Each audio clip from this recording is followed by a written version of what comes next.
We are back now with Jaylen Brown. And Jaylen, complete roster overhaul that took place this offseason. I want to know, you came in as a rookie, had to adjust to new teammates, learn a completely new system, and now pretty much essentially having to do it again with adjusting to new teammates.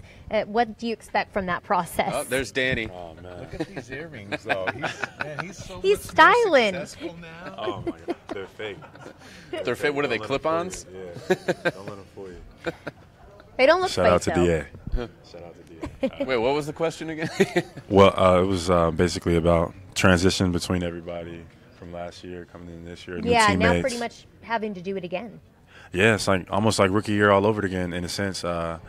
New teammates, new opportunity, and things like that. But this year I have a little bit more experience under my belt, so I'm excited going into this year because I have my feet under me a little bit more, and I know what to expect.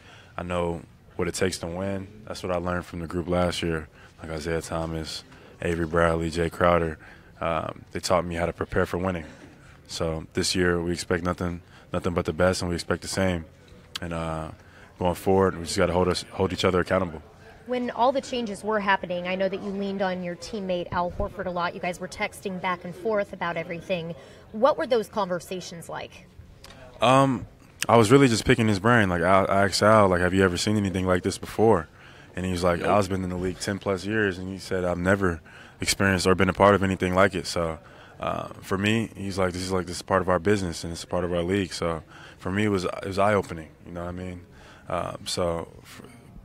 Texting with Al and going back and forth with Al coming into this year, we kind of built a camaraderie and a understanding that what we want to get accomplished this year and going forward how to get it done.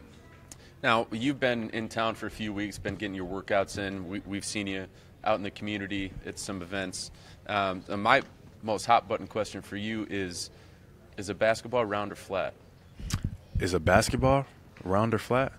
We've already heard your opinion on the possibility of the earth being flat. So I got to ask you about a basketball. A basketball is a sphere. It's a good one, though.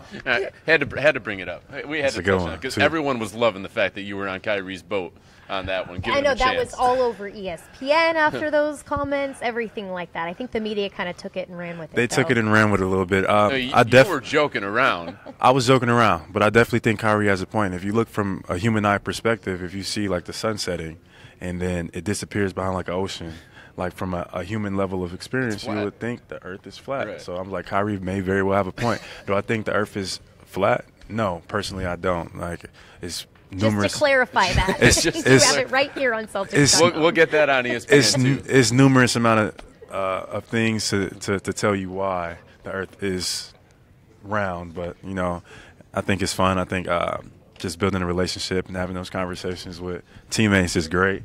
You know, me and Kyrie both enjoy it. So opening up those intellectual conversations and just having discussions not only about things like that, but world renowned conversations that's going on, that's happening right now. So not only we talk about that, we talk about stuff that's relevant and things that are going on in the U.S. right now. I'd like to get your take on that. And I actually tweeted the other day. I said, I think you and Kyrie are really going to get along. Just, you're both intellectuals. You like to think that way, maybe a little bit out of the box and look at things that maybe are social issues like we're looking at right now with what happened with Steph Curry and LeBron James tweeting out. What is your take on, I asked Al Horford this earlier, and how politics and sports are kind of intersecting right now? Well, first, if you look at just like from the perspective of a person involved in sports, you know, through basketball, through football, through sports in general, you have a tremendous opportunity and outlet to announce how we feel, et cetera. Some people look at athletes and people in sports more than they look at some religious leaders or some groups. So that's a tremendous power in itself, just to be an athlete and a professional basketball player. So I think we should do something positive with it, not only bring people together, but also spark awareness and have some type of action behind the words that we say. You know, some of the things that transpire, I wish there was a little bit more action behind it. Like, we're going to do this, we're going to take a kneel until we see this, or we're going to take a kneel to this amount of things change. Like, I would like to see that happen, but as of having the First Amendment right to express freedom of speech, I think that's constitutional.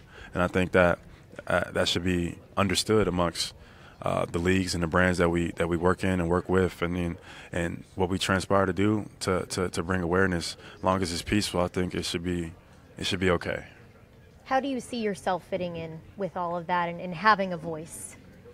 Part of why I'm a basketball player, part of why I've been given the ability that I've been given is to be active and to speak on topics that I deem necessary to speak on. You know, I feel like I'm educated. I learned a lot. Went to the University of California, but I'm also a forever learner. I'm going to continue to learn and continue to grow. So as I transpire through this world, trying to help people and bring people together is something that I transpired to do. And, you know, and raising topics or talking about things that are uncomfortable to talk about is a part of doing that. You know, sometimes people get exiled. Sometimes people get bad media perspective because they speak on things like that. But it's conversations that need to be had, you know. And it's not socially acceptable for basketball players yet to speak on certain topics. They like stick to basketball and stick to this. But I want to be a part of the generation that changes that perspective. Not only you're a basketball player, but you can be much more. You know what I mean? Now it's changing a little bit. You have basketball players who are musicians, like Damian Lillard. You have basketball players who are into politics, like Harrison Barnes. You have basketball players that are doing multiple things, you know, investing, Steph Curry, Andre Iguodala. So I want to be a part of the generation that changes that notion that you're just going to be a basketball player and that's it. And that's the only thing you can do for the rest of your life. I want to be a part that not only are we basketball players, but we're humans as well. I think you're in the right organization to do that. I mean, this organization has been at the forefront of social movement ever since the 60s and the 50s. So I think you're in the right spot to do that. Getting back to the basketball side of things, you look like you beefed up a little bit. Did you put some weight on this summer? And what was the work regimen like? I did. I put some work on. I put some weight on this summer, and it's actually contrary to belief. I was fasting. I fasted this summer for about a month. So that means you don't eat. For people that don't know, that means you're not eating while the sun is up. So you only eat when the sun goes down. So I fasted and I actually gained weight. You know, and I've heard stories about when people done that, but I just did it to kind of to push my body to new limits. You know, and things like that, to try to make my mind a little bit more tougher than what it is, to try to be a better basketball player as well as a better person. They say it makes you closer to God, so that's part of the reasons why I did it, but also just mentally to be a lot tougher than I was last year and be able to persevere through a lot more things. So I did beef up a little bit. I'm probably about 230 plus, but I'm moving really well. And what were you last year? 222, okay. 223. And I'm moving a lot faster than I think I've ever moved before. So and you scary. did that for a month? About for a full month, yeah. Moving faster than you ever have. I'm scared to see that. Yeah. So it's going to be an interesting year for me. Since getting through that, how have you seen kind of yourself become even more mentally tough? You know, not being as bothered by things that usually bother me. You know, I see a bigger perspective now. You know, like even when I'm frustrated or things aren't going my way, I think about, you know, when other people are, the situations they're in and how they outlook. When going to Africa was a big thing for me. When I went to South Africa, that was another big perspective thing for me because even though they were in a situation that they were in, they didn't appear or seem to be like they were unhappy. They didn't appear or seem to be unhappy or struggling with their situation. They seem to truly be just accepting of the hands that they've been dealt. So, and then for me to be 20 years old to see that, you know, just open my eyes up a little bit. Another conversation that I want to pull back a little bit to the intellectual side, and I read a story recently that you're an avid user of the Lucid app. That kind of makes your brain work in different ways, and you use that before playoff games to help you prepare for games. Just give us a little, explanation of what that is, how you think it's helping you, and if you're going to use it moving forward. Well, first I want to shout out to Graham Betcher. He's my mental skills coach. I've been working with him since high school. Met him at the NBA camp, and he partnered with a startup to start an app to kind of train mental skills and make it cool. You know, a lot of people look at it as if like, okay, but nobody not really knows what it is. So some of the people that I've got a chance to meet and talk to is like George Mumford, person that used to work with Michael Jordan and things like that, and the Lucid app basically just makes you pay attention to what's going on now, the present, being locked in, being engaged into whatever you're doing at the time. A lot of people have the results or end results they want to reach, but they forget about what they're doing with now and how they can affect it now. So that's pretty much what it is, and that's pretty much how I use it to kind of keep myself grounded, keep myself aware of my surroundings, and keep myself ready to go. You feel like that helped during the postseason last year? Absolutely. Yeah, absolutely. Well, I'm excited to see how it helps this season, especially with the added bulk. You're ready to go. You're moving faster.